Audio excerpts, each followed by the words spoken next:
What makes a great unnamed landing site in Call of Duty Black Ops 4's Blackout mode? Well, we're going to be answering that today.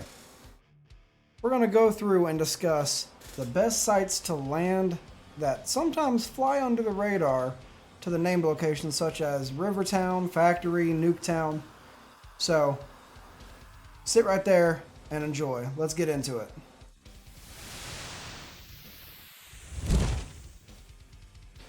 Hey, what's going on, you guys? It is SiMbA, and today we're going to be going over the top 5 unnamed landing sites in Blackout on Black Ops 4. But before we get into that, I just wanted to go ahead and let you guys know, if you didn't know already, I do stream on Twitch every Saturday and Sunday night between 8 p.m. and 1 a.m. Pacific time.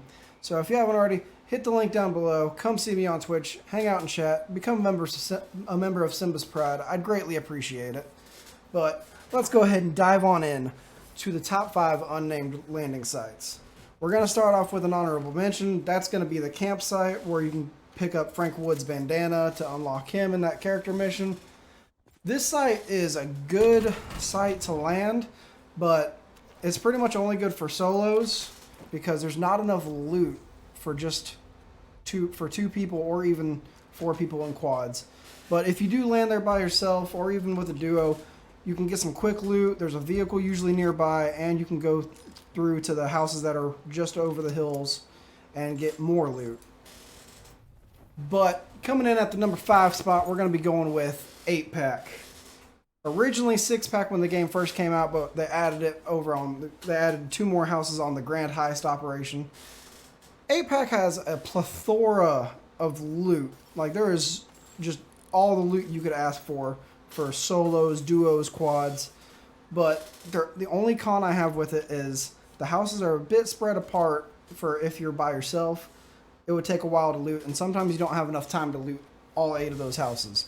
But there is plenty of chances for there to be crates, boxes, health bags, blackjack stashes, you name it, in 8-pack. It's a great spot if you're wanting just some quick loot and plenty of loot for you and your squad.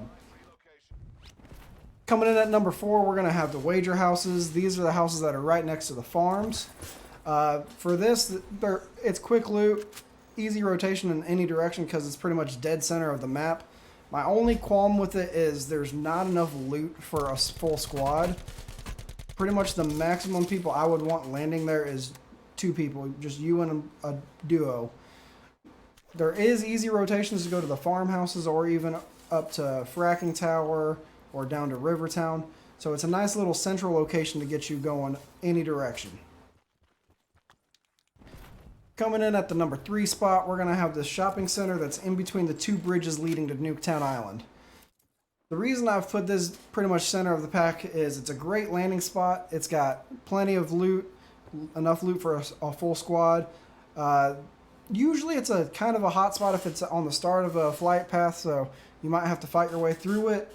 There's plenty of chances for crates, boxes, bags, stashes, all that.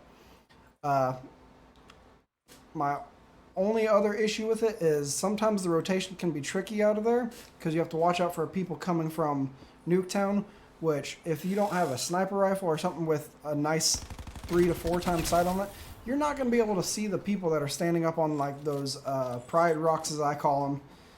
And so you have to watch your back for those, and fighting uphill if you're going up towards a ray can be an issue sometimes. But overall, it's a great spot. Coming in at the number 2 spot, I'm going to give this to what me and my squad call Crossroads. This is the set of trailers and garages right outside of Fracking Tower.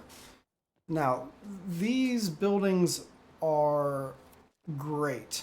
There's plenty of loot for a whole squad.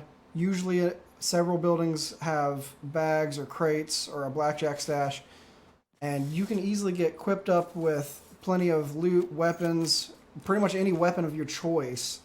And there's usually 1 to 2 vehicles on both sides of Crossroads that you can either rotate out or just be on your way to the next spot. Another great thing about this is it's another one of those kind of center of the map locations, and it's got easy rotations going, again, any direction. You can go to Fracking Tower, you can go up the hill towards the little sniper tower, or you can even work your way towards wager houses and then not Nuketown, firing range, and it's just a great little central location in the map. Now, before we get to number 1, I do want to go ahead and give one more honorable mention because this kind of goes hand in hand with the number 1. Me and my squad call this Little Rivertown. This is pretty much boxing gym and all those little houses and houseboats nearby.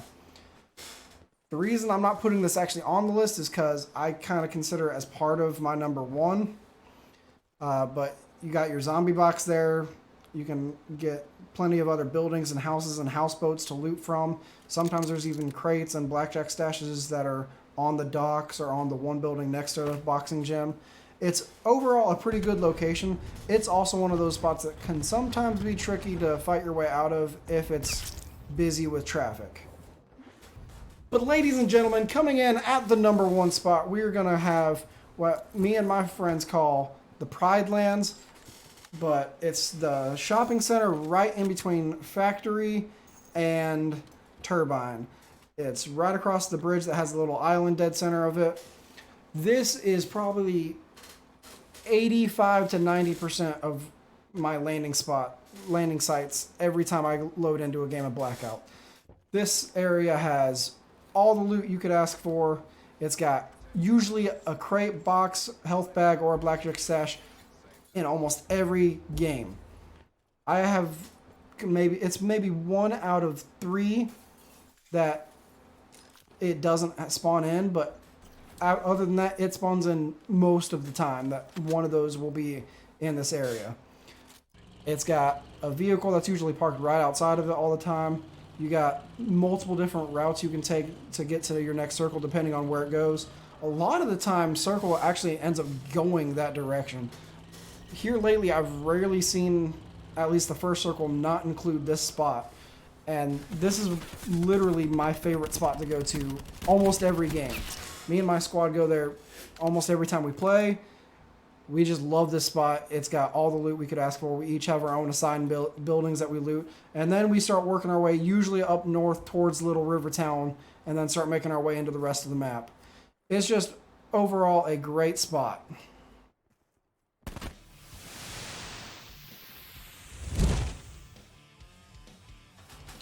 But that's going to do it for me today, you guys. I hope you guys enjoyed going down this list. Let me know down below if you want me to do any more kind of lists like this. I think I'm going to be doing several more. I've got a list of videos I'm going to be pumping out. If you haven't already, remember to go ahead and go to that link down below and go to my Twitch. Give me a follow. Become a member of SiMba's Pride. I'd greatly appreciate it. And until next time, I've been SiMba. Hope you guys have a wonderful day. Peace!